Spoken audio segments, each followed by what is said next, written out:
I haven't been live before, so bear with me. This is my first time. I wanted to talk today about something that I think is really important, and I don't think we as a society really talk about this enough, and I think it's something that kind of just gets brushed under the table because we don't want to deal with it. We're uncomfortable with it. We don't know what to do. We don't know what to say. We don't have the right tools to actually address it and to help people out that are going through with it. I think there's also a lot of, well, you got into the situation, so you knew what you were doing and you should be able to get out of it by yourself. And that's not true, to be honest. There's a lot of things that we can't control. There's a lot of things that happen that are outside of our control. There's a lot of people that, get lied to, and then all of a sudden you're in a situation and you're like, holy crap, like, how did I get into this and what do I do about it? And so I think it's really important that we start actually having a discussion about it and dealing with these problems and these situations and being there to support each other rather than blaming the people that are in them and saying, oh, it's your fault. You should just get out of it by yourself. And so we're going to talk about coercive control today. And I know that's not really a happy, fun topic, and it's not really a popular topic that people want to talk about, but I think it's really important that we do talk about it because there's a lot of people that go through it and we don't even realize because they don't have the ability to speak out for themselves, and they don't have the ability to say what's going on, and they don't have the ability to get out of the situations either. And a lot of people don't even realize that they're in these situations until all of a sudden they wake up and they're like, what do? I need help. And they don't know how to get it. So I'm just going to read off some bullet points for what coercive control is, so you have an idea of what we're going to be talking about.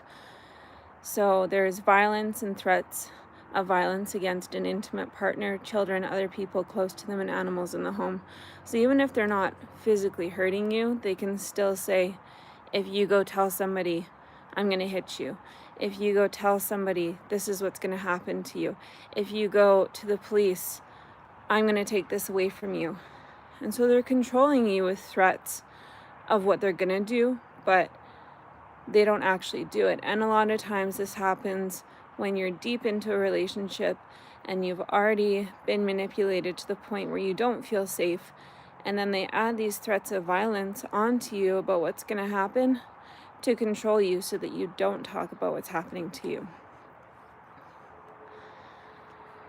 The next one is coercing or manipulating an intimate partner into sexual acts, which is really difficult for people to understand sometimes because there is the whole idea of consent, and consent is great, but a lot of times when you're in a marriage or in a relationship, and it often comes as, oh, well, I really want to, and you're not doing it, and that's not fair, and we haven't done it for such a long time, or you're not comfortable with doing a certain act regarding being intimate, and they're like, well, I really want to do this, let's do this will spice things up a bit. And if you're not comfortable with it and they keep pushing it and pushing it and pushing it, when you're in a relationship like that, you get to a point at times where it's like, okay, well, if I just do it, then it'll stop, it won't happen again.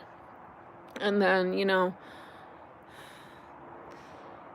then it'll be over. And that's not the case, because once you do it once and they get you to do it, they're going to want to do it again and again and again. And the more you say no, the more that they're going to push back, and the more that they're going to fight you and say, well, you did it before, so you should do it again. And that's really hard for people to understand, because it's like, I have the right to say no and I have the right to not do that, but when you're in a situation like that and you're feeling threatened, that right to say no is actually taken away from you. And that's really difficult. Sorry. So the next point is monitoring. Sorry. That was a really hard bullet point to talk about. Obviously you can tell, like, that's a really personal memory that I've had, and it's really difficult to discuss. And most people don't want to, because it's not a comfortable topic to deal with. And it's not something that people want to hear about because, like I said, it's not comfortable. The third point that I want to talk about is monitoring partners' locations, actions, social interactions, including cell phones. And, you have your location services on and people can track it, or they send you a message and be like, hey, where are you? And they want a photo as proof. They don't believe you.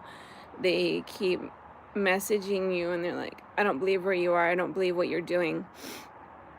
And that's really hard because then you have to prove to somebody else what the truth is, and they just continue to not believe you, and you have to keep providing them proof, and that's really difficult.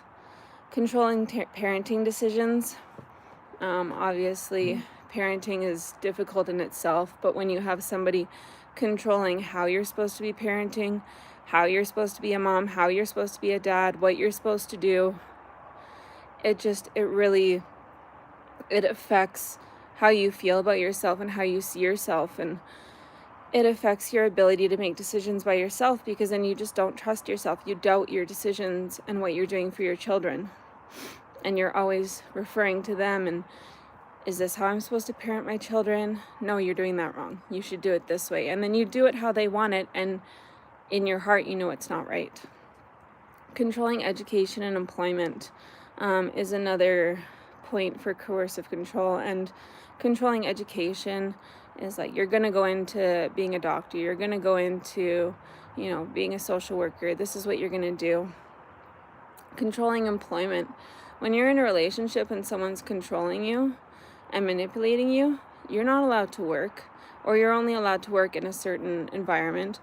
Like, you're not allowed to go to the gym, you're not allowed to work because someone might look at you and someone might see you and find you attractive. And I have a really hard point with this because it's difficult for me. I could go to work. Previously, when I was in this relationship, I could have gone to work, but I wasn't allowed to. I could have gone to the gym, and it doesn't matter what you're wearing. You could wear sweatpants or you could wear a bikini. It doesn't matter what you're wearing. Someone might find you attractive either way. And so to control that from happening, they don't let you go to work, and they don't let you go to the gym, and they don't let you go and do these activities because they're worried about, somebody seeing you, and they put this fear into you of, well, if somebody sees you and finds you attractive, like, I'm going to be mad about it and I'm going to do this to you. And so you're not allowed to do those things anymore. Controlling finances and property. So if you're not working, obviously you don't have any money coming in, and you obviously can't, provide for yourself or fund yourself. You're relying on them completely for financial support for everything. And it's really difficult because then when you finally get to the point where you're like, you know what, I've had enough, I can't do this anymore and I need to leave. What do? You don't have any financial support for yourself. You've never had that because they've taken it away from you. And so it's easy for somebody to say, well, why don't you just walk out the front door? Why don't you just leave? And you can't, because you have nothing to support yourself, and then you have to go to court and you have to go through all of these things. And how are you supposed to financially support yourself through that if you've never been able to build up that reserve and funds to support yourself? And now all of a sudden you're on your own. And that's why a lot of people don't leave, because they can't actually fund themselves to go live somewhere else. They can't find somewhere to go to live, to support themselves, to go through all the processes that they need to go through. And it's really difficult. Controlling spiritual, cultural beliefs and language. I've watched a lot of documentaries about religion, and I know this is a touchy topic, so I'm not going to go into it too much, but there are good aspects of religion. There are also really controlling aspects of religion, and it can be really good, it can be really positive, it can be really uplifting, it can be really supportive, but there can also be people that use it to control and say, this is how we do it. And if you are not if you've never grown up in religion and you marry someone who is religious and they have that view of this is how it's always been done and this is how it should be done and now this is how you should do it, then all of a sudden you're in a situation where you're being told this is how you have to act, this is how you have to live, this is how you have to dress, because you're in that situation and you're in that religious organization with them. And if you're not doing what they want, then they get angry with you and they continue to be mean and abuse you, and then you feel the need to have to do what they want and provide what they are asking of you. And then before you know it, you go from being who you were before to being somebody completely different, and you haven't even noticed that you've changed until it's to that point where it's like, oh my goodness, what am I doing? Controlling gender expressions. I've gone through this a little bit, mostly just like with short hair. I used to have really short hair sometimes. And I would get told, like, I'm not attracted to you. You look like a boy. And I got told that I looked horrible, that I looked disgusting, that, I'm not attracted to you. And then you don't feel like you can actually express yourself how you want to. You can't have short hair. You can't dress like this. You can't dress like that because you don't appear attractive to them. Controlling diet, access to medication and health services. So this goes to being like, oh, you look really fat, you should stop eating for a while. Or, access to medication. If you don't behave, I'm not going to give you your inhaler. And then these are just examples. I haven't gone through this myself, but I've heard stories. I have family members that have gone through this where, they almost died because they weren't allowed to have access to health care when they needed it, and they went through major medical crises because it was controlled. They weren't allowed to get the help that they needed, and I've had family members that have almost died because of it, and it's horrible. And no one stepped in to do anything. And the last point for coercive control is threatening suicide or self-harm to control. And that's also really sad. Like, you hear stories where it's like, oh, if you break up with me, then, I'm going to end it. And it's really sad to hear. So coercive control is not just like a one-day thing. It doesn't just happen all of a sudden and then it's like, oh, you're under my control. Coercive control is a long process, and people don't realize that it's a long process, and they don't realize that's why it's so difficult to leave. And it's like putting a frog into boiling water. Like, you don't just throw a frog into boiling water and then, that's it.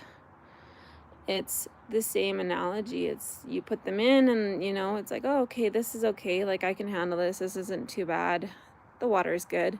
And then they turn up the heat a little bit and something happens and it's like, okay, like, it's a little bit warm, but, I can still handle it. It's good. And then something else happens and then it's a little bit hotter and it's like, ooh, like, And it's the same way with being in an abusive relationship, and like, they're good, everything's good, you're happy, and then they get angry with you and they yell at you. And, oh, okay, maybe they're just having a bad day. Like, it's not that bad. And then it goes back to being good. And then the next thing happens and it's like, okay, well, they're probably just in a bad mood. They're stressed with work and, and then pretty soon you start making excuses for them to other people. Well, they just had a bad day and that's why they're acting like this. They're just really stressed at work and this is why this has happened. There's a lot of stress with family and it's a transition, and before you know it, you're just making excuses for everything, even though inside of you that this is wrong and this shouldn't be happening. And you don't know how to get out of it. And because all of these factors that, are playing into it in terms of control, like the financials and the property and not working and how you're dressing and how you're acting and you just, all of a sudden, you get to a point where you're like, I'm completely isolated from everybody that I knew before.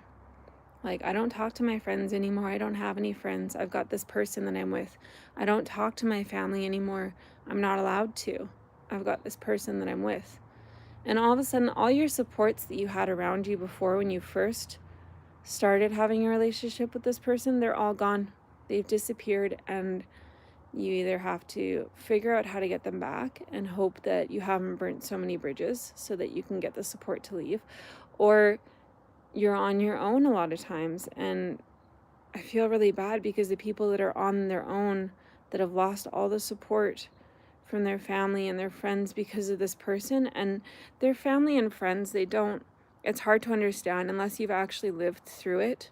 It's really hard to understand what's happening and what that person's going through, because you might think, oh, well, it's easy. They can just talk to me. They can just explain it and I would understand. And you can't, because it's not that easy. It's not easy to talk about these things because there's also a lot of shame that's brought on to these people that are in these situations. And it's like, well, I got myself into this situation, so I should be able to get myself out of it. And so you feel really shameful that, I should have known better. But it's hard because they're so charming and they're so manipulative that all of a sudden you don't even realize that you're in it until you're actually in it. And how do you get out? And what do you do? And you don't want to bring this up to other people because you feel bad. And it's like, I've hurt myself and I've allowed myself to get hurt, and now I need help. And how do I do it? How do I deal with it? How do I get out? And what's the right answer? And because we don't actually actively talk about these things, we don't actively talk about these situations, and we just want to keep quiet about it because it's hard and we don't have the right tools and we're not equipped with it, it just gets pushed away. It gets shoved under the rug, and we're not actively, as a society, dealing with these issues. And then what ends up happening is these people end up getting severely hurt or killed, or, like, they end up just completely destroyed. And then we have to clean up the aftermath because we didn't take a look at it in the beginning or the middle and say, this is wrong and we need to do something about it. So I think we do need to take a look at it, and we do need to have these conversations, and we need to be more open, and we need to ask questions, and we need to start caring for each other better. And if we don't start caring for each other better, and we don't start having these conversations, nothing's going to change, nothing's going to happen, and it's going to be the same cycle continued more and more and more. And that's just not good for anybody. So that's just what I have to say today, and I hope you guys all have a great day. Thank you.